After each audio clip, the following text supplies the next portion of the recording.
dia fisaorana an'Andriamanitra no ny atrarantsika amin'izao fotoana izao. Isika SPFLME ty moa indraindray tahaka an'le diesel tranainy fa tsy le TDI miadana dia miadana ny départ indray ka atao kory fa zay no izy. Fa ny zava-dehibe dia ny atongavantsika amin'izay lalana tokony aleha ny zavatra anankiray. Ny zavatra ka misaotra an'Andriamanitra anaty zany aza isika dia mbola ao Andriamanitra zay mbola niantso nifidy nanendry antsika hanana anjara amin'ny fampelezana ny filazantsara ny aty ampitan-dranomasina.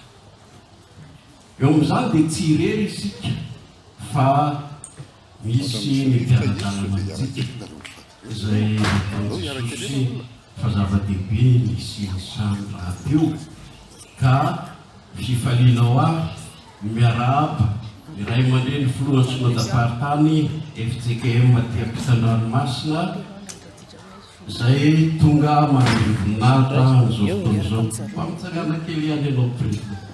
Io zany no ray aman-dreny filohan'ny synoda ny FJKM zay miaraka amintsika ary dia fifaliana président dia mahitanao eto fa mameno ny fonay zany fifaliana zany ka dia isaoranay an'Andriamanitra, isaoranay ianao koa zay nahafoy fotoana fantatro fa zany asanao zany tsy asa kely fa mitazona fotoana be dia be kanefa dia nahafoy fotoana ihany ianao tonga eto ka dia misaotra indrindra. Mbola nanjara fitenenana moa anao avy eo ka dia rehefa avy eo ngamba tohizantsika izay fa hiditra avy hatrany amin'ny fampianarana isika dia ny amin'ny hoe ny fiangonana araky ny filazantsara ny Matio ka amin'izany dia ny hoe mpianatra tonga mpianatra misionery zay lazain'ny filazantsara araky ny Matio satria raha mijery isika ny filazantsara ny Matio amin'ny nandroatany azy dia ao anelanelan'ireo anankiroa hoe manaraha dia atao mpanaraha-tolona izay re mitoko fahavalo amby roapolo itenenany amin'ny mpianatra hoe mandehana atao mpianatra ny firenena rehetra. Eo zany dia ariarin'izany ny ao anelanelan'izay dia ny resaka fiangonana indrindra no horesahantsika.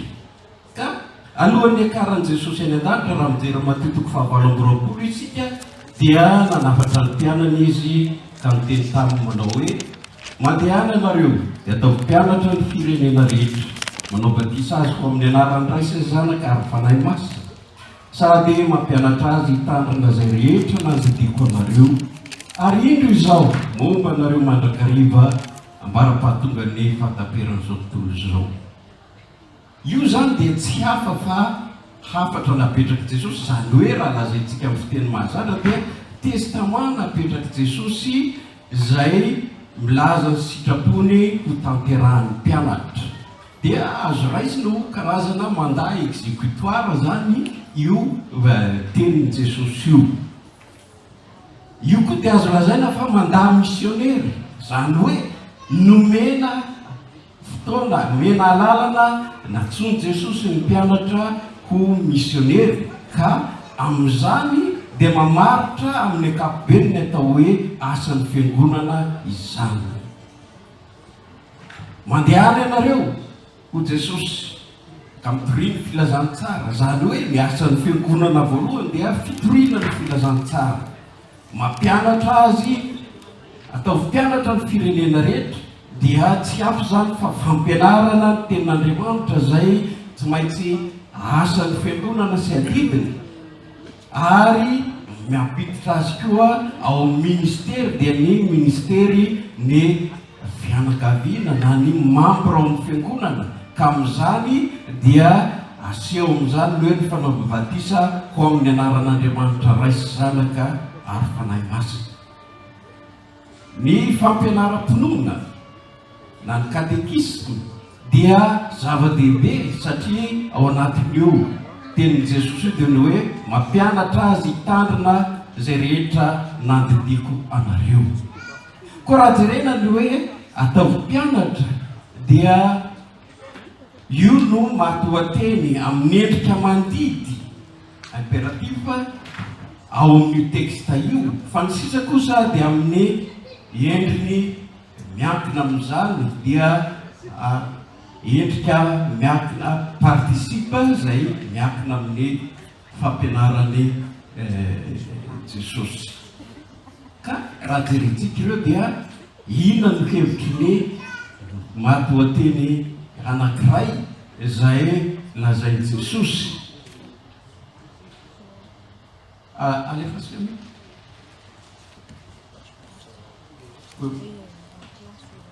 Eo zany dia lazainy Jesosy eo mazava tsara amin'io texte io fa ny matoateny anankiray zay amin'ny impératif dia ilay atsony hoe matete sate, izany hoe avy amin'ny verbe mateteo zay dikany tsotra dia hoe être en apprentissage.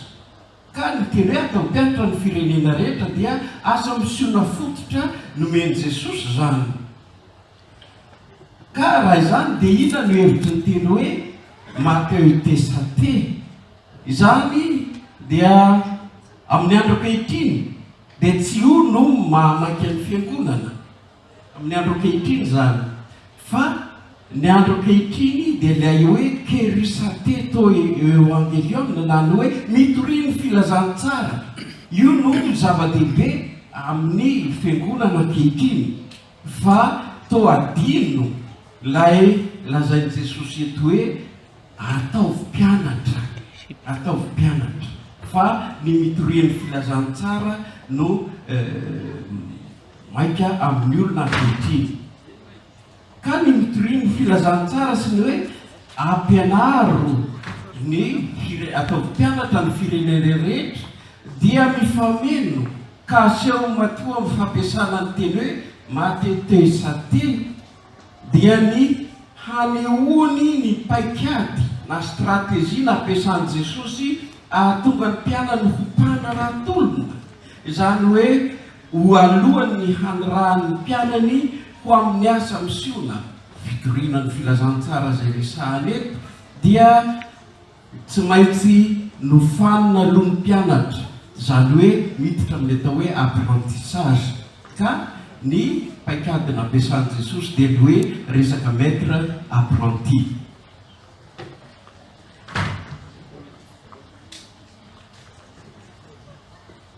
Io zany no metody nampiasan'i Jesosy alefaso ihany. Ka rehefa jerentsika io dia hitatsika ao amin'ny jiona toko voalohany ny fahavalon'ny telopolo dia ny mpianatra nanontany azy hoe raha eo zay atao hoe raha adika mpampianatra aizanao no toetra. Fanontanian'ny mpianatra zany io. Ka eo ny hoe raha mpampianatra zay amin'ny teny hebreo na arabiana io dia adika kosa amin'ny grika amin'ny hoe didaskale zay adika hoe maître koa. Ka manondro an Jesosy io ary nekeny Jesosy zany, nekeny Jesosy fa izy no mpampianatra. Ka amin'izany zany dia ny fanofanana na ny apprentissage dia mananjara toerana lehibe tokoa eo amin'ny fiarahamonina jiosy tranainy. Ka misy karazany roa ny fomba fanao tamin'izany, dia ao lay antsoina hoe apprentissage informel. Io dia zavatra niainany Jiosy amin'ny andavanandro. Hitatsika amin'ny Matio toko 4:4 ohatra zay milaza eto zao amin'ny anaran'i Jesosy. Ary raha mbola nandroso izy dia nahita olona amin'ny rahalahy hafa koa dia Jakoba zanaky Zebedio sy Jaona rahalany zay niara-mipetraka tamin'ny Zebedio ray teo an-tsampokely ka namboatra ny aratiny ary niantso azy ny rahalahy izy. Zany hoe io le apprentissage isan'andro, ka ireo zanaky Zebedio ireo dia niaraka taminy mianatra asa taminy. Io dia antsoina hoe apprentissage informel.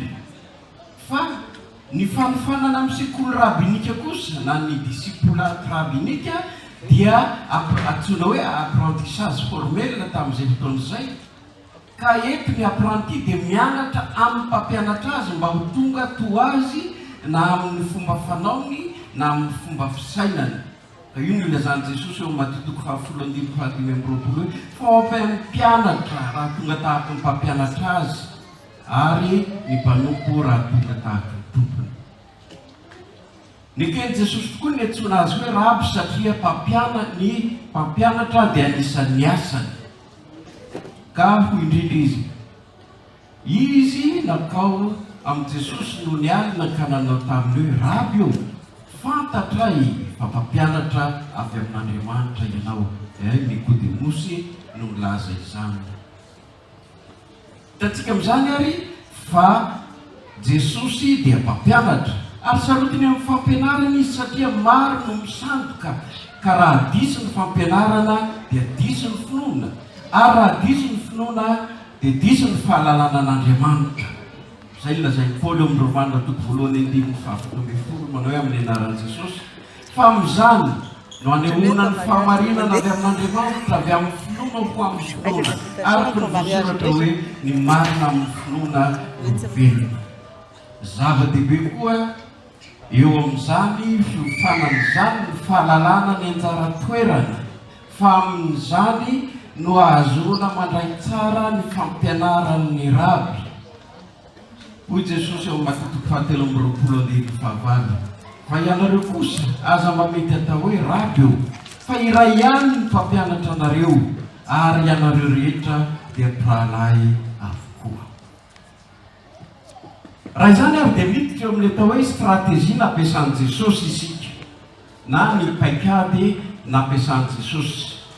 Ka ny stratégie nataon'i Jesosy dia voalohany fampianarana amin'ny alalan'ny fisehoan-javatra na amin'ny alalan'ny zava-misy, amin'ny alalan'ny fanoarana, izany hoe enseignement par les situations. Amin'io Jesosy dia amin'ny Matio 5:2-5 dia anehoan'i Jesosy ny fa lazainy dia mifanaraka tsara amin'ny fomba fiainany. Io lazainy Jesosy ny amin'ny modélisation zany, lazainy dia mifanaraka tsara amin'ny fomba fiainany. Tsy misy zavatra hafa zany lazainy Jesosy izay tsy fanaraka amin'ny fomba fiainany. Ka io anankiray izay tokony hananany fiangonana koa, izay lazainy fiangonana dia fiainana, izay toriana dia fiainana.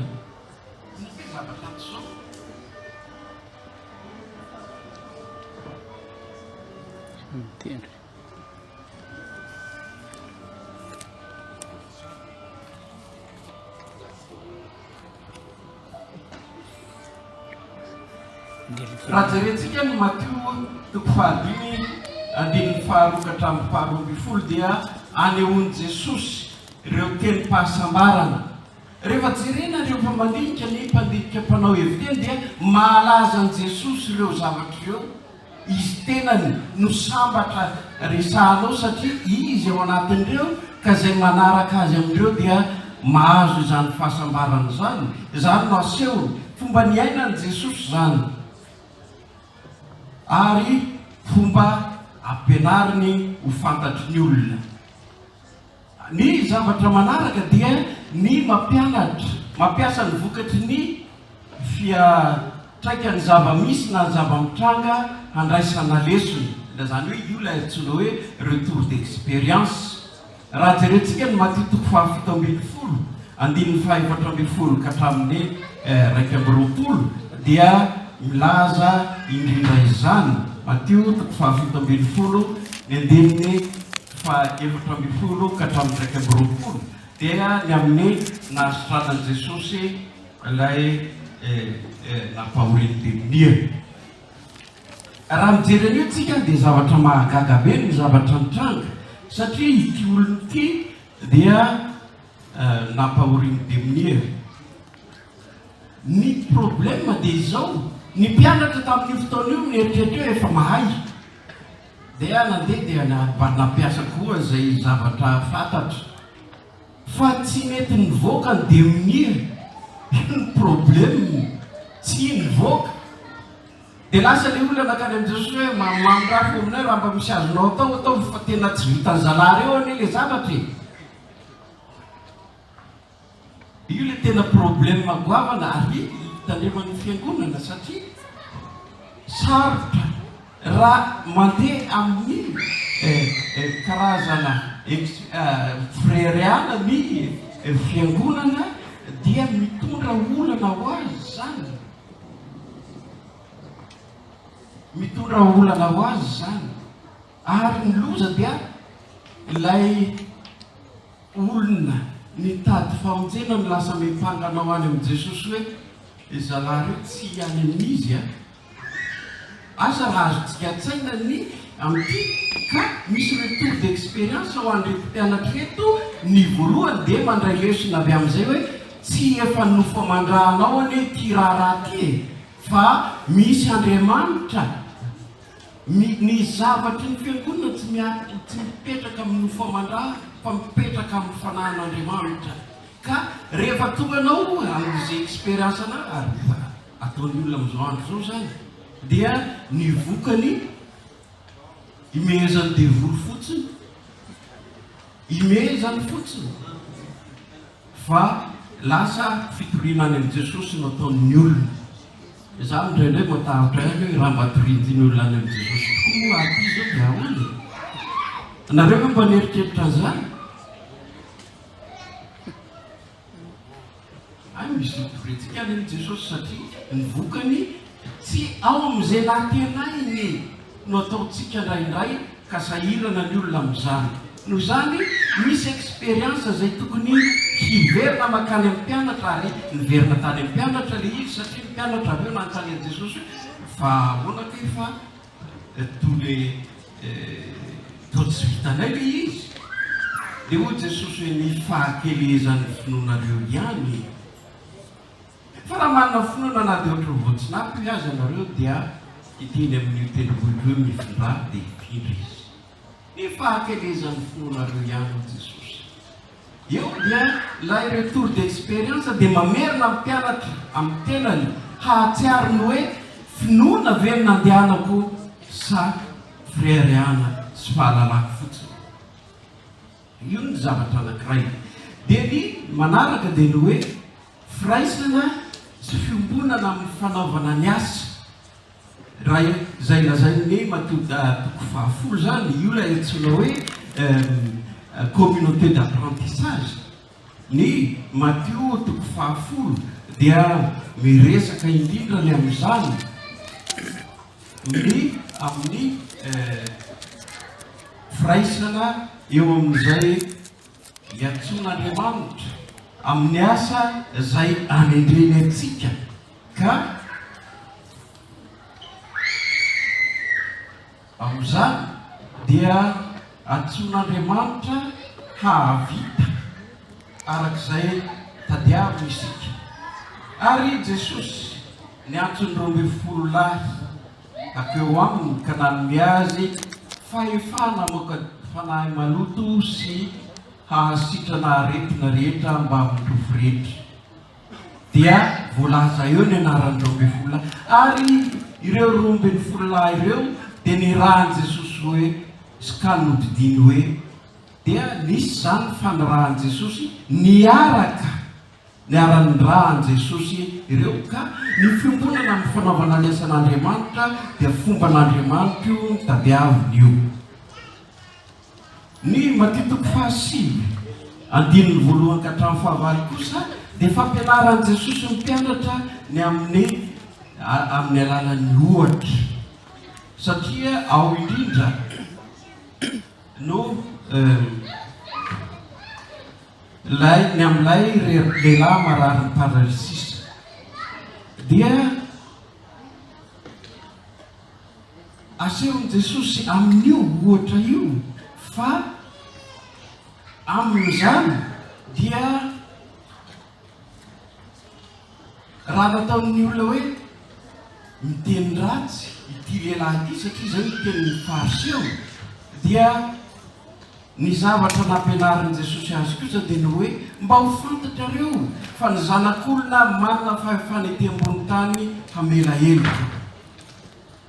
Dia hoy izy tamin'ilay marary paralysisy, mitsangana betao ny fandrinao ka midy any an-tranonao, dia nitsangana izy ka lasa nody tany an-tranony. Amin'izany dia asehon'i Jesosy amin'izany ohatra zany fa ny ao aminy dia tsy maintsy amin'ny alalan'ny hanasitranan'ny olona no ahitan'ny olona koa ny fahefan'Andriamanitra. Amin'ny alalan'izany asa nataon'izany no ohatra halalan'ny olona fa ao tokoa Andriamanitra ao aminy. Reo dia anisan'ny zavatra tsy maintsy fototra hijerena sy ho arahan'ny mpianatra. Dia ateo tonga amin'izay ny amin'ny hoe rehefa ampianarin'i Jesosy hampahalalany sy tarihany tahaka izany ny mpianatra, dia misy kosa ireo izay tsy maintsy ho jeren'ny mpianatra kosa ny amin'izany, dia ny andraikitra sy fifandraisana eo amin'ny mpianatra sy ny mpampianatra. Anisan'izany ny voalohany dia Jesosy no mifidy izay ho mpianany. Miseleksioner Jesosy. Raha jerentsika ny toko fahaefatra, Matio toko fahaefatra andininy valo ambin'ny folo sy roa hatramin'ny roa amby roapolo, dia misy ilay antsoina hoe contrat initial lao. Izany hoe ary no nitsangana teny amin'ny ranomasina Galilea Jesosy dia nahita olona amin'ny rahalahy dia Simona izay atao hoe Petera sy Andrea rahalahy nanarato teny amin'ny ranomasina. Fa mpanarato izy teo Jesosy taminy andeha anaraka ahy fa ataoko mpanarato olona ianareo. Dia nakao dia nandao ny arato niaraka tamin'izay izy ka nanaraka azy. Raha mbola nandroso izy dia nahita olona amin'ny rahalahy hafa koa dia Jakoba sy zanaky Jebedio sy Jaona rahalahy izay niara-mipetraka tamin'ny Jebedio rainy teo an-tsampokely ka namboatra ny aratony ary niantso azy amin'ny rahalahy izy dia nandao ny sampokeliny izy sy ny rainy niaraka tamin'izay izy ka nanaraka azy. Eo dia hitantsika fa misy sélection ataon'i Jesosy, misy fividianana izay ho mpianana. Ny zavatra faharoa dia fantatry Jesosy mazava tsara ny amin'izy ireo, satria amin'ny teneny hoe andeha anaraka ahy fa ataoko mpanarato olona, dia fantany fa mpanarato no asan'ireo olona ireo ka nomeny toky amin'izany fa amin'ny fomba hafa indray no hanaratony izy ireo. Ao koa ny fanomeza tokony amin'izay ho vokatry ny fiantsoana, ary ny zavatra tadiavin'i Jesosy dia mila fiovam-piainana ka misy lahara-pahamehana eo amin'ny izay voantso. Dia io ilay hoentsotsika hoe changement de modèle, de vie et de priorité. Ao zany dia ny fifanekena na ilay karazana engagement réciproque nisy eo amin'i Jesosy sy ireto olona nantsony ireto. Ka tsy mitovy amin'ny fanekena na engagement hafa misy amin'ny fanekena, misy ny fanekena anaraka an'i Jesosy. Satria ny fanekena anaraka an'i Jesosy dia tsy engagement de nature morale fa azo lazaina koa engagement de nature contractuelle tokoa. Ka tsy azo ovana ny fanekena fa raha manova ny fanekena dia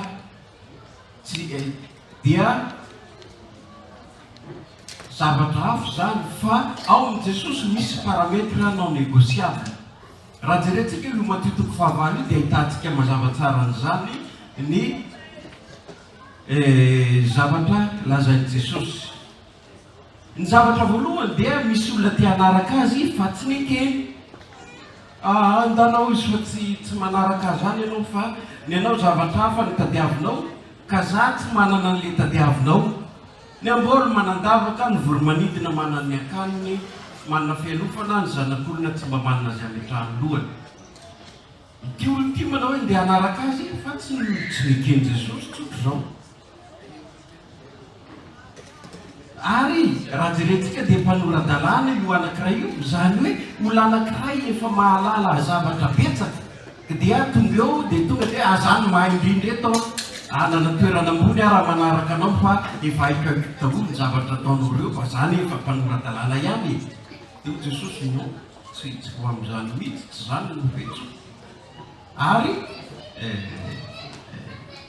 raha tombotsoa amin'ny maha olona fotsiny zao tadiavinao tsy hitanao tsy hity aminy koa zay dia hitantsika le mpanaraka anankiray indray nefa manao hoe alao aloha andevina ndraiky fa Jesosy tsy zany tsy azo ovana ny contrat rehefa natsoko anao dia natsoko, misy parametre non négociable amin'ny atsoko anao.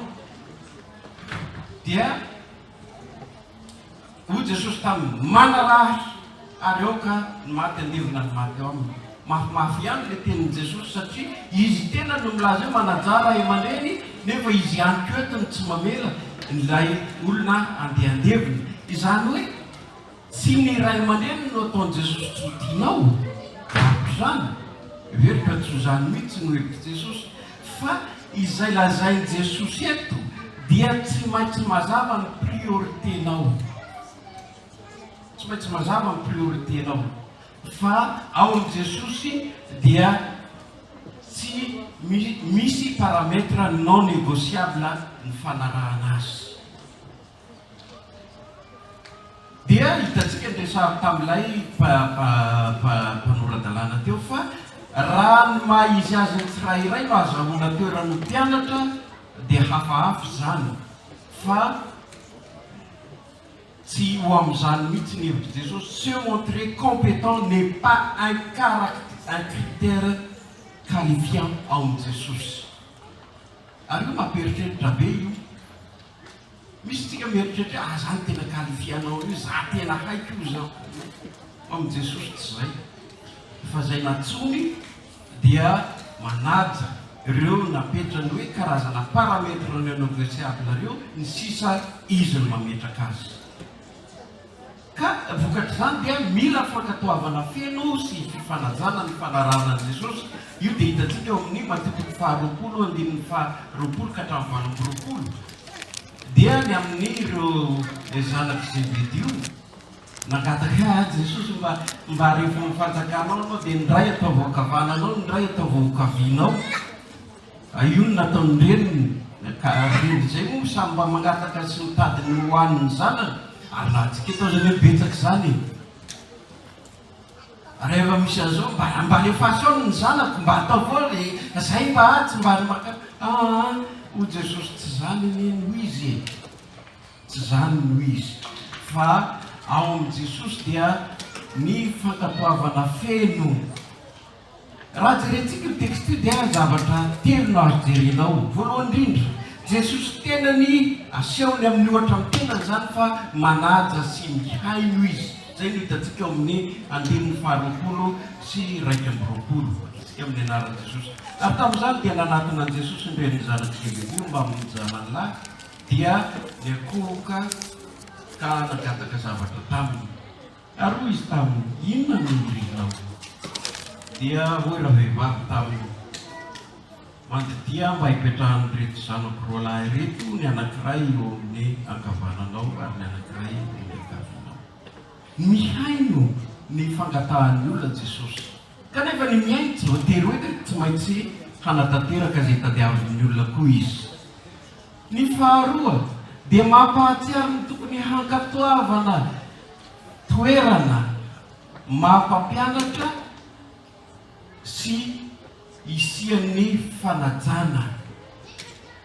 Mampahatsiaro ny tokony hankatoavana ny toerana mampianatra sy ny isian'ny fifanajana. Ny mampianatra dia zao tokony hitovy amin'ny mpianatra rehetra izy roa lahy, ka maninona izy no angataka toerana hafa fotsiny zao. Tsisy fanajana n'ireo hafo zany, fa karazana fanitsahana fotsiny hafa azy. Ka asehon'i Jesosy mazava tsara fa tsy misy olakolaka ny tokony toetra ary ny zava-kendrena amin'ny mampianatra. Zany hoe zay tiany Jesosy hazava tsara dia mipetraka tsara am'le hoe servir au lieu de se servir. Mbola sarotra fa manahirana antsika amin'izao andro zao ny manaraka an'io. Ny zavatra manaraka koa anampiasan'i Jesosy ary ampianarany ampifanany andreto mpianandreto dia ny amin'ny atao hoe ny antsoiny Jesosy hoe présence signifiante zay hitantsika amin'ny Matio 9:7-12 ka hatramin'ny 5:10. Jerentsika io Matio 9:7-12 tsy dia lavaka ovakitsika vetivety amin'ny anaran'i Jesosy. Ary Jesosy no niditra tao an-tranon'ny Petera dia nahita andrafozam-bavy Petera nandro teo nanaviny tazo ary nanendry ny tanany izy dia niala taminy ny tazo dia nitsangana rahavehivavy ka naboko azy.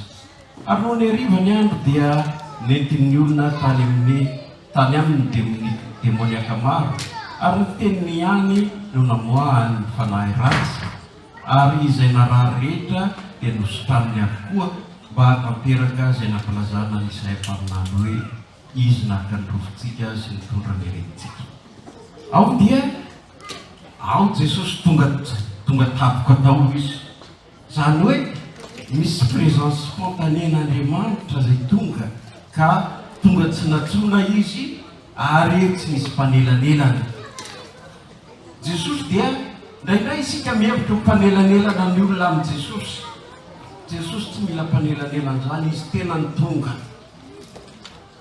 Ary tonga eo amin'ny atsiprim-piainan'ny olona izy.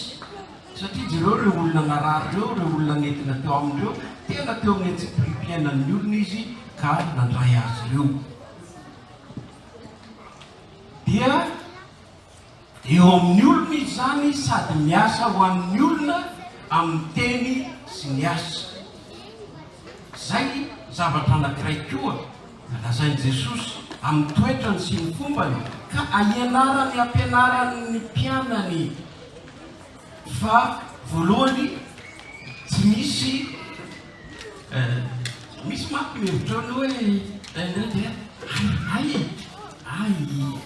za mba mpinamana amin'ny président ihany fa aleo fa resahako kely any aminy amin'ny nanao io e. Non, amin'ny Jesosy tsy mety zay. Azontsika atao ihany no mivavaka raha zay fa mivavaka zay fa ny indrindra eo amin'ny asan'i Jesosy dia tsy mipetraka ny tahak'izay. Aza atao fa tsy mipetraka zany amin'ny Jesosy. Ny faharoa dia tsy misy fizahan-tavan'olona eo amin'ny Jesosy fa eo amin'ny atsipiriam-piainan'ny olona tsirairay izy. Satria tonga ho an'ny olona tsirairay izy ka miasa ho azy amin'ny teny sy ny asa. Ary io no tokony ho toetrany fiangonana koa io. Ny manaraka dia ny eo amin'ilay antsoina hoe fahaizan'ny miaino, compétence de l'écoute. Zay hitantsika amin'ny Matio 9:5 ka hatramin'ny 7:10. Dia hitantsika eo fa nahasitranan'i Jesosy amin'ny mpanompoilay kapiteny dia ny fahaizana miaino. Tonga ilay kapiteny dia nanana assurance izy fa hiaino azy Jesosy. Ary Jesosy dia nanamafy tamin'ny mifangatahany misy ilay reformulation accusé réception nataon'i Jesosy. Tonga ilay kapiteny dia natoko fa hamonjy azy Jesosy ka tsy nanana toerana hafa izy fa tonga dia tany amin'ny Jesosy apetrany izy. Tompoko, ny ankizy lahy mandro ao an-trano marary ny paralysika mijaly loatra. Dia hoy Jesosy, ho avy aho anasitrana azy. Io ilay accusé réception nataon'i Jesosy, ho avy aho, iainoko zany, ho avy aho. Dia avy eo ny fiainon'i Jesosy dia fantatra ao amin'ilay fahaizany mampahery ilay olona. Ny fiainon'i Jesosy dia fantatra ao amin'ny fahaizany mampahery ilay olona. Hain'i Jesosy nampahery ity olona ity. Ka zava-dehibe eo amin'ny fomba sy asan'ny fiangonana koa ny fahaiza mihain'ny olona. Fa rehefa ho fantatry ny olona fa tsy gainy ny fiangonana fa zava-kafa anao aminy tsy manatona azy intsony izy. Lalakafa anao le artsigaga isika raha matetika ny fiangonana antosiran'ny olona amin'ny andro ankehitriny. Ny fomba raha mba miaino azy, ny fomba fiainotsika ve mampahery ny olona. Misy ireo fiangonana hafahafa ireo dia mampahery tonga dia telefone olona telefoneny any amin'ny hôpital ilay marary tsy fantatra hoe avana koa nazahoana telefone na olom-patatra dia tonga dia hoe Jésus t'aime. S'il m'aime, qu'est-ce que j'ai fait ici à l'hôpital? Inona tsy fantany angafo fa horiko marary eto zao, izako no tia olona ka atao ohatr'izao le olona. Satria tsy hain'ny fiangonana ny mihain'ny fararin'ny olona ka mena zavatra ohatr'izany fotsiny izy. Isaka hoe mahay mihaino izany. Raha za zao no marary dia lazana Jésus t'aime midozy avy midry aminao eo fatatran'izany. Fa inona ny plus amin'izany hoentinao hoany. Amin'izao mahazo azy ao, amin'izao fahoriko marary ito zao. No zany ny fiangonana misy zavatra tsy maintsy ny fahaiza mihainy ity dia tsy maintsy ho toetra ny kristiana toetry ny fiangonana io. Ary ny manaraka eto dia zavatra anankiray mahagaga fa amin'ity ilay karazana amin'ity ilay antsoina hoe conscientisation progressive ity araka ny matetika fahaenina amby folo andiny faharaiky amby roapolo ka hatramin'ny fahatelo amby roapolo dia eo indrindra no problèmantsika kristiana amin'izao fotoana izao. Raha ny fijery mifandraindraiky amin'izay resahako teo dia ny amin'ny petera dia ao amin'io dia laza Jesosy ampahafantatra ny mpianatra ny amin'ny atao hoe inona zany atao hoe manaraka an' Jesosy, inona zany atao hoe kristianina zany. Dia hoy Jesosy taminy anaran'i Jesosy hatramin'izany no vao natorin'i Jesosy ny mpianany fa tsy maintsy hakany Jerosalema izy ka ampijaliany loholona sy lomompisorony ary mpanora-dalàna dia rovonomy ary atsangana amin'ny andro fahatelo. Eto no ampisaraka amin'ity Jesosy ty fa tsy possible mihitsy zany. Ahoana ianao Jesosy nondeha hovonon'ny olona efa hitako daholo petera nataonao tany rehetrarehetra tany fa niraisin'i Jesosy mialatsiny amin'ny terme ohatran'ny blaguen'i Jesosy le zavatra niraisin'ny petera ho zany. Tena manao blague mihitsy ty Jesosy ty fa aizany koa narekena zany tsy ho amin'izany mihitsy ianao nanarahako anao ary hitatsika fa io dia ahitana le zavatra faharoa dia le hoe identification de préoccupation satria ny préoccupation petera tsy ho amin'izany hitatsika fa ny mpianatra anankiroa na zavabe tamin'io resaka io dia petera sy jodasy. I petera amin'ny fahatsorany fotsiny dia ny hoe hitako aby zavatra nataonao tsy possible zany, tsy isy zany, tsy tonga aminao zany. Ny any Jodasy satria zelota Jodasy dia ny préoccupation ny Jodasy raha niaraka amin'ny Jesosy dia ny hanosika azy hiady amin'ireo manina, hanosika an'ireo manina satria ny zelota anisan'ny zavatra ngizabe amin'ny anany zelota ny hanosika an'ireo manina hiala. Ka rehefa tonga teo amin'ity filazanty Jesosy dia tena reraka petera na hainao an'izay dia hitantsika eo ny réaction petera moa hatramin'izay gafera foana tipatipan'olona gafera peterina. Ka rehefa tonga teo dia hity zany ny réaction petera voalohany indrindra sanatry aminao zany tompoko tsy ho aminao mihitsy zany. Zay no réaction petera fa ny zava-dehibe dia ny fijerena hoe inona ny réaction ny Jesosy teo anatrehan'ny réaction Petera tahaka izay. Ny réaction ny Jesosy dia niverina tahaka ny taria amin'ny Matio 4:4 atovoko ry Satana. Tany amin'ny Matio 4:4 rehefa nalainy devoly fanahy Jesosy dia io no nataony makanesa atovoko ry Satana. Dia eo zany ny fihetsiky ny Petera dia tsy hafa fa fihetsika nataony devoly, fomba devoly. Ka inona ny zavatra taony Petera natonga azy tsy sanatria aminao tsy aminao zany c'est la toute puissance. Ny toute puissance zay no anarahantsika ny Jesosy matetika. Jesosy zany dia ohatr'izao naraha dia nivavaka dia sitrana nanao an'izao no tia azo vola dia zao tia azo anitsy dia zao toute puissance. Fa ny toute puissance tsy avy amin'Andriamanitra zany. Andriamanitra tenany tsy niditra tamin'izany mihitsy. Ka nataony Jesosy hoe hevitra devoly ianao. Eto dia miresaka ny amin'io devoly dia tsy hafa fa ny devoly diabolos ho ny grika dia avy amin'ny teny hoe diabalo. Io diabalo io raha dika tsotra dia izay mampisaraka ce qui sépare. Ny verbe diabalo izay contraire ny verbe symbolo. Fa ny symbolo avy amin'izay ny hoe dia ampiasantsika ny teny hoe symbole. Ny verbe symbolo dia izay mampiavana, mampiaraka, mampitambatra, mettre ensemble, rassembler.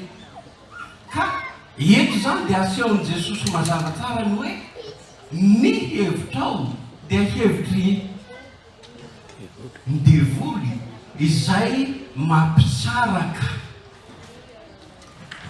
Satria inona mampisaraka azy? Satria tia ampisaraka an' Jesosy sy Andriamanitra izy. Ialan'i Jesosy tamin'ny missiony. Fa ny mission Jesosy efa fatany fa tsy maintsy ho tonga amin'izany izy. Ka rehefa sy tony niala tamin'Andriamanitra Jesosy dia ampisarahany amin'ny rainy. Ary vokatr'izay raha sanatika tanteraka zany dia ny fisarahan'Andriamanitra sy ny olona koa vita ho azy. Tsy tafiditra tamin'izany Jesosy amin'ny Jesosy ny toute puissance tsy an'Andriamanitra zany. Ndre mandeha dia ka ny tiany Jesosy ho lazaina amin'ity dia ny hoe ny fitaomanantsika hiala amin'ny mahaviktima ny karazana contre-vérité izay andraisantsika ny amin'Andriamanitra. Misy contre-vérité be andraisantsika ny amin'Andriamanitra satria amin'Andriamanitra tsy zany no izy. Ola mity olona anankiray tamin'ny mandeha matana ny fiangonana satria niresaka ny aminy hoe ahoana ny faran'ny kristianisme ty Europe ty. Dia hoy le olona anankiray aza manaza anao pastor fiangonan'Andriamanitra tsy velan'ho ravy tsy ho velan'ho leviny io. Dia hoy aho matsy fa Andriamanitra koa navelan'ho fatiny zanany ka mandiniry ihany ianao amin'izany fa tsy finoana zany amiko. Fa zany akio nanavelan'ho faty ka aza mianatra an'Andriamanitra hiditra amin'ny toute puissance tahaka izany. Tout puissant Andriamanitra fa tsy ampidirina amin'ny toute puissance ny olona tahaka izany izy. Hoy le anankiray tamiko resaka ny amin'io Isaia, misy Isaia 1:7 dia hoy izy matsy io tena fampianaran-diso io nilazana an'izany. Io mampianaran-diso an'izany fa tena Andriamanitra ka namela olona velona efa zato tena hainy zany aho raha nataony fa tsy nataony nefa. Inona ny tsokainy fa rehefa tsy ataony dia tsy ataony ka tsy ampidirinao amin'ny toute puissance na ohatra zany Andriamanitra. Tsy mety amin'Andriamanitra zany. Tsy hain'Andriamanitra zany fa izy dia lay manety tena. Lay Andriamanitra asehony ny filazantsara dia manaiky tombona tamin'ny hazo fijaliana maty ka nalevina io Jesosy. Fa ny toto-puissancen'Andriamanitra kanefa tsy naseony ao dia ny fitsanganany tamin'ny maty. Raha za zao teo amin'ny toerany nitsangana tamin'ny maty andrindra reo le nanenjikenzika reo mba lasa tia le tia ahoana amin'izay tsy niseho tamin'ireo kory izy a navelany tamin'ny illusion tanyreo navelany tamin'ny laingany tanyreo fa tamin'ny mpianany kosa izy nasehony mazava verina izy ka ny toto-puissance io no mamitaka ary théologie de la prospérité, c'est la théologie de la toute-puissance. La théologie de gloire, dia mifandraiky amin'izay ihany. Tsy amin'ny Jesosy tsy zany noho izy. Ny voninany efa nananany hatramin'izay zany. Fa navelany azy zany ho famonjenany. Ka ny toute-puissance tsy ao amin'ny Jesosy loatra. Ampianarin'ny mpianany koa zany fa fatany tsara ny toetrany Petera amin'izany fitiavana ny atao toute-puissance zany. Fatany tsara ny toetrany Petera satria raha vao nitsangana nanenjika azy ny olona tarigy amin'ny faria tamin'ny tao Getsemane, Petera nandray ny sambatra kapahany fotsiny zao ny anankiray ny sotony anankiray ko Jesosy atanao tsy miditra amin'ny toute-puissance tahaka zany izy. Ny faharoa dia izay lazainy koa dia tsy izay mahaisikatsika no zavatra tadiavina fa ilay zay mahaizy an'Andriamanitra. Misaina ny izay tsy misaina izay an'Andriamanitra ianao fa izay amin'ny olona ho Jesosy toa tamin'ny mpianana. Raha misy olona ka hanaraka aoka izy andany tenany sy hitondra ny azo fijaliana ka hanaraka. Amindreo zavatra voalazan'i Jesosy anankiroa reo, zany hoe 13 sy ny 17 sy ny 17 amin'ity Matio 9:12 ity dia izay lazain'i Jesosy indrindra amin'ny fantatry ny fiangonana dia tsy izay ny mahisikatsika, tsy izay heverintsika toy izay mety amintsika sy izay heverintsika, fa ny mahisikatsika dia izay ataon'Andriamanitra amintsika. Ka amin'izany dia manda sy miala amin'ireo karazana illusion maro izay mety mahazo antsika isika, ka tokony miala amin'ilay karazana illusion amin'ny théologie erronée izay iainantsika isika. Misy théologie diso izay iainantsika dia ny amin'ny tsy fiheverana izay an'Andriamanitra fa ny amin'ny olona. Koa ilay théologiana anankiray allemand izy ity fa lasa américaine taty aoriana antsoina hoe Paul Dish. Il faut renoncer à notre vie inauthentique. Il faut renoncer à notre vie inauthentique. Zany hoe inona ny atao hoe fiainana inauthentique zany dia ilay fiainana noverintsika sy nataontsika ho antsika kanefa tsy tena izay noho izy fa izay nataon'Andriamanitra. Ka izay kendreny Jesosy indrindra amin'izao dia ny hanafaka antsika amin'ilay fausse idée isan-karazany izay ataontsika ka ilazantsika irepresententsika an'Andriamanitra ohatran'iny zany Andriamanitra zany ahoana izy isika ny mametra sy mametraka izay mahizy azy an'Andriamanitra. Tsy izany no tadiavin'i Jesosy fa hoy Jesosy hoe ny mitondra ny azo fijaliana no tadiaviny dia hanaraka azy isika. Ao ilay vie authentique izay resahany eto, izany hoe fiainana manaraka an'i Jesosy ary tsy misehoseho amin'ny hery sy fahefana kanefa manana ny hery sy fahefana ny fanahy masina izay mitoetra ao anaty. Ka amin'izany dia tena izay sitrak'Andriamanitra tokoa no iainan'ny fiangonana miaina amin'izany fiangonana kany olona fiadanana sy fiadanana.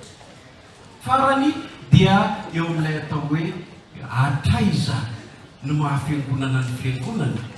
Inona ny tokony iainany amin'izany dia hitantsika ny amin'ny Matio 5:20 na dia ny 7:20 ny amin'ilay fanomezana famahanana ny olona 10,000.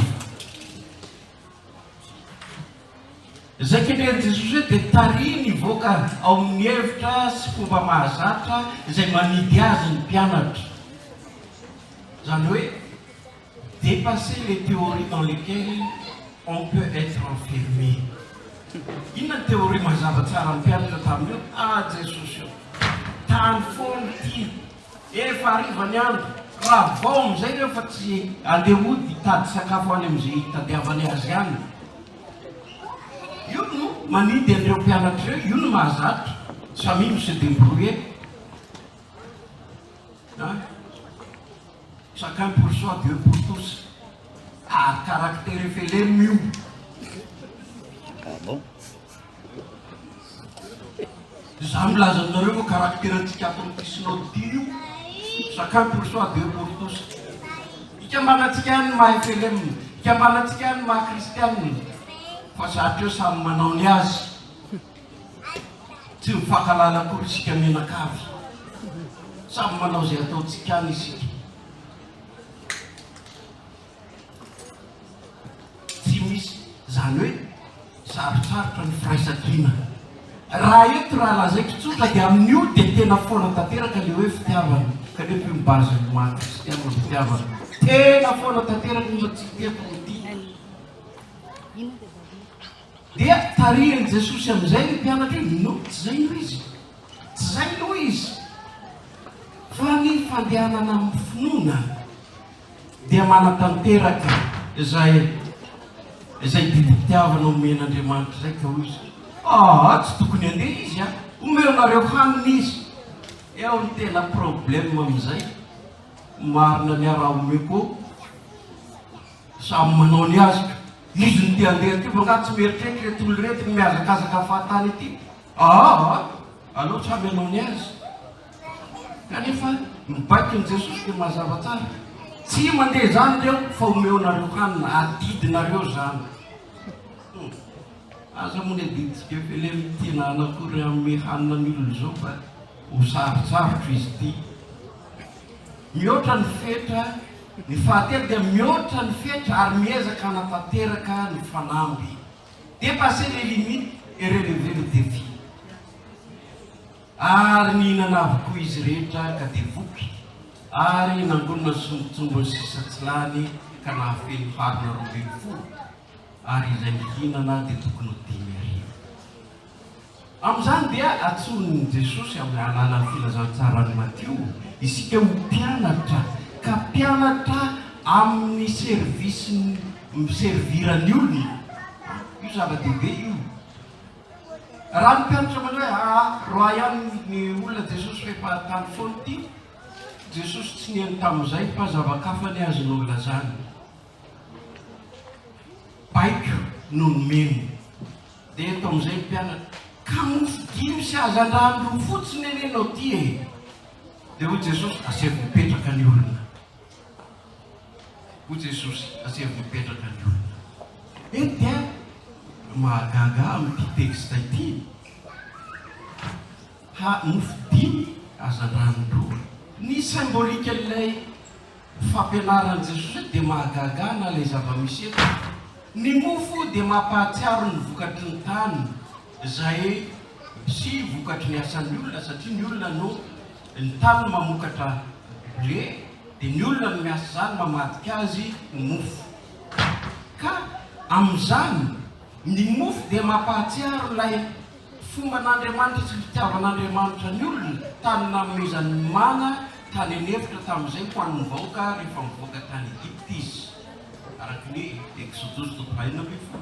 Mampahatsiaro koa ilay mofo menan'ny Eli raha izy niafina tamin'ny fotoana izay nanenjehan'ny Jezabel azy, izay hitantsika amin'ny tanjaka voalohany 1:20.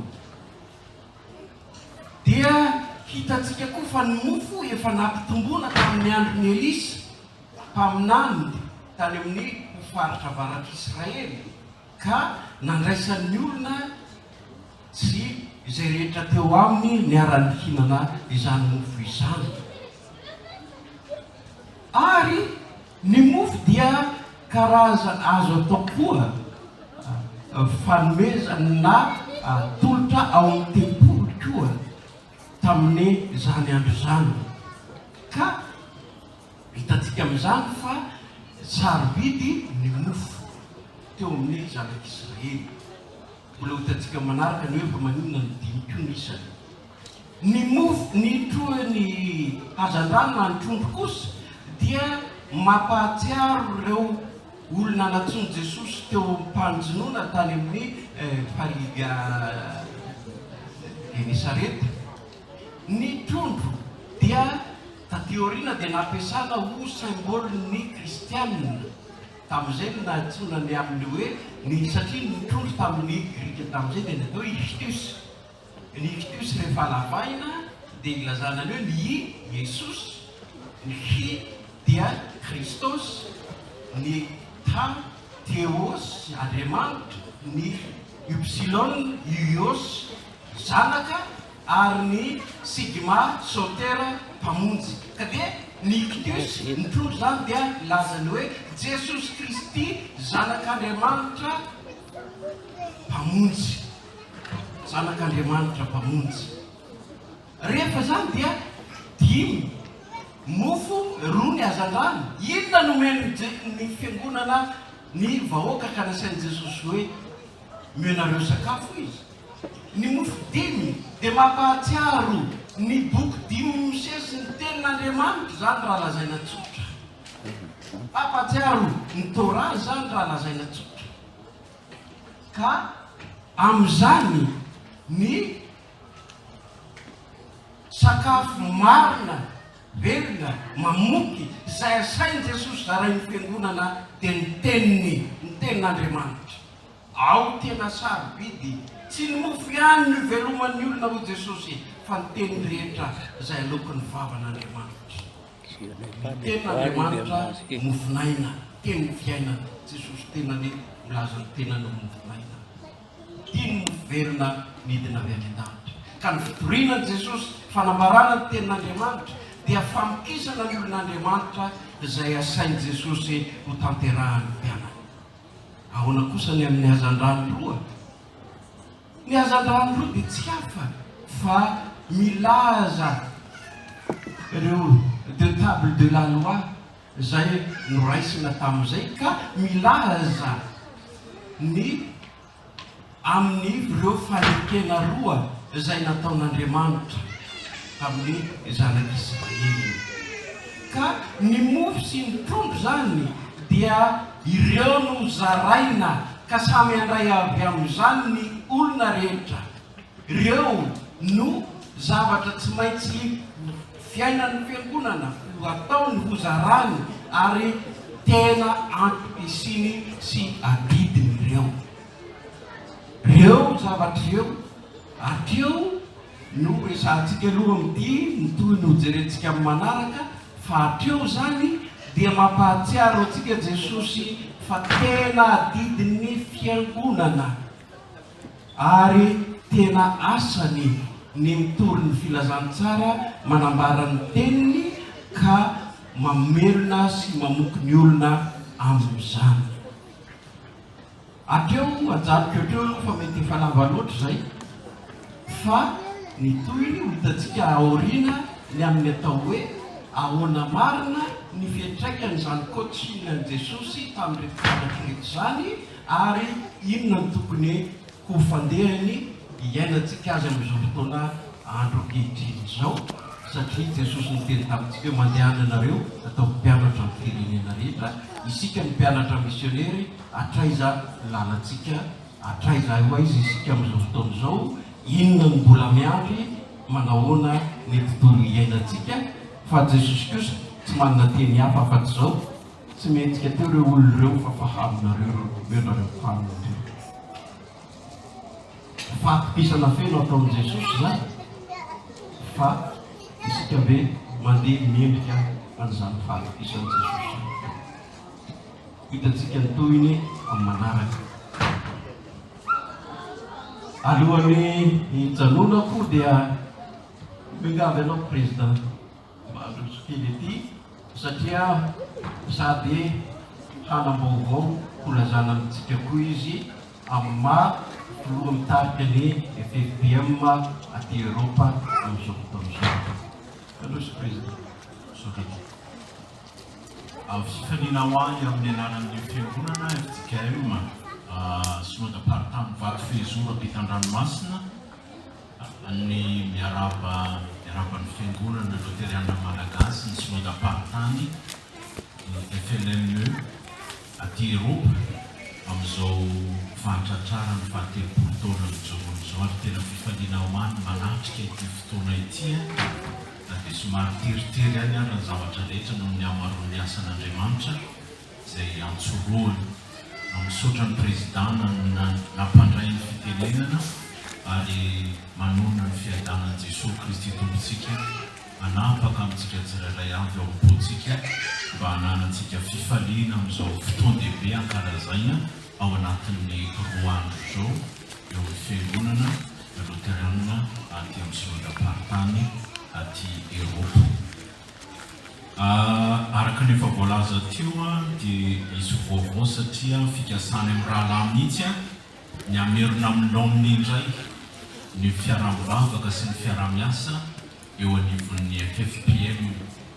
Efa ela izahay no mikononkonona izay tokony atao rehetra manoloana an'izany sainga nisy fotoana tena tsy hafananoatra mihitsy no nitoetra ranitranga tamin'ny nateraky ny Covid iny izay isaorana an'Andriamanitra moa zany fa efa lasany iny dia miezaka merina an'ilay izy amin'ny laoniny izay itsika izay FTKM moa zany zao no mitarika amin'izao fotoana izao dia fifaliana ho anay zany mampafantatra sy miantso antsika rehetra aneo ny fiombonana amin'ny fiarah-mivavaka amin'ny 24 juin 2020 jiona taona 2023 ity ny fotoana dia atao ny fiarah-mivavaka dia atao amin'ny FTKM Montrouge Paris fiorenana moa zany ny anarany fa ny adresy 64 rue Maurice Arnaud 92 120 Montrouge. Ao no fotoana natanterana ny fotoam-pivavahana zany aneo iarana ny tanterana an'izay fotoam-pivavahana FPFLME zay amin'ny 3 ora tolakandro ny fotoam-pivavahana no atao misy fandraisana ny fanasan'ny tompo fa amin'ny 2 ora tolakandro kosa dia atsona ny brony FPFLME mba hivory ahafahana mamerina amin'ny laoniny indray ny zavatra rehetra izay tapaka teo noho ny toe-javatra nitranga moa nateraky ny Covid iny tsy nahafahantsika naneo ny fiombonana sy ny fiarah-mivavaka. Efa nalefako any amin'ny président ny flaeur mikasika an'izay dia antenaina fa ho ampitainy amin'ny isatsokatsiny ahafahantsika rehetra mifanentana mba samy tonga marobe amin'io fotoana io. Io fotoana io raha teo ihany koa no anehoantsika ny fiarah-mivavaka ho fangataham-pitahina amin'Andriamanitra ho an'ny firenentsika dia Madagasikara zany izay tsy miafina amintsika fa andalo fotoan-dehibe amin'ity taona 2023 ty amin'ny alalan'ny fifidianana filoham-pirenena ka tena mety amin'ny maha-kristianantsika ny mivavaka miara-mivavaka mangataham-pitahina amin'Andriamanitra mba hampizotra zany atsaka ny sandavany ary mba tonga izay safidin'Andriamanitra filoham-pirenena hitarika ny firenentsika hitondra ny zanaka dia manantena ny fankahita amintsika rehetra zany atsoena amin'ny alalan'ny fiarah-mivavaka io. Ny fotoanantsika eto moa araka ny invitation tonga taty aminay izay isaorana be dehibe anareo FLM tamin'ny fanasana satria tsy misy hafa itsika fa pralamenana tokoa aty tany lavitra aty dia efa fantatra raha teo araka ny programa izay efa nampahafantarina ifanotrona aminareo amin'izany FTKM dia ampitan-dranomasina ary izaho nefany maneho ny fialantsiny amin'ny fotoana rapetso satria andeha anatrika ny fahadimy ambin'ny folo taona ny FTKM Suisse koa any Suisse zany misy profo be ny FTKM ho avy any mahafolo tompon'andraikitra voalohany teny eto dia tsy maintsy andeha any fa izy solotena ny bro ny synoda paritany ifanotrina aminareo FLM ho avy eo manomboka amin'ny fotoam-pivavahana amin'ny fotoana rehetra izay tanterahana ny rapitso zany. Ian'io tolakandro kosa dia zaho lery nitonga eto satria be dia be ny asan'ny fiangonana, nefa eto koa dia efa aneo ny fialatsiny sahady fa tsy maintsy angadadalana fa hamonjy fotoana amin'ny efatra, misy asa pastoraly tsy maintsy enjehako amin'ny efatra, dia tsy maintsy angadadalana igodogodona ka dia rary anareo amtotosa tsaka sy andavany eo ambany fitahian'Andriamanitra sy ny fahasoavan'i Jesosy Kristy tompontsika ity fotoan-dehibe izay tanterahanareo atao anatin'ny roa andro izao. Dia mankasitraka indrindra amin'ny fanomezana fandraisam-pitenenana tompoko dia mirary soa indrindra mahefa betsa hoe ho tahian'Andriamanitra.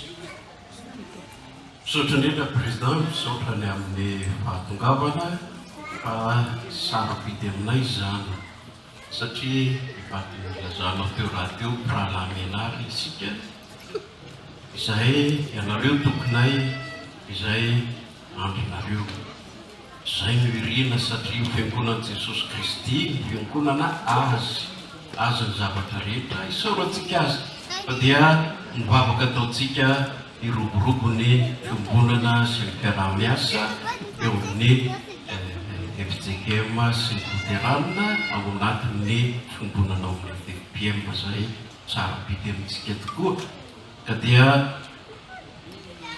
faly isaotra sideran'Andriamanitra miaraka isika amin'ny 24 ary samy handoarika amin'Andriamanitra tondra-bavaka ny firenentsika isehoany ny voninahitran'Andriamanitra amin'ny tanintsika. Dia misaotra indrindra président, mirary soa amin'ny asa rehetra mbola ataonao izay napetraky ny tompo aminao, dia mirary koa ny mampitondra koa ny fiarabana ho an'ny FJKM Suisse amin'ny fahateovely fotoana, dia samy handroso arak'izay hitarihan'ny fanahy isika menakamy. Misaotra indrindra tompoko. Misaotra président.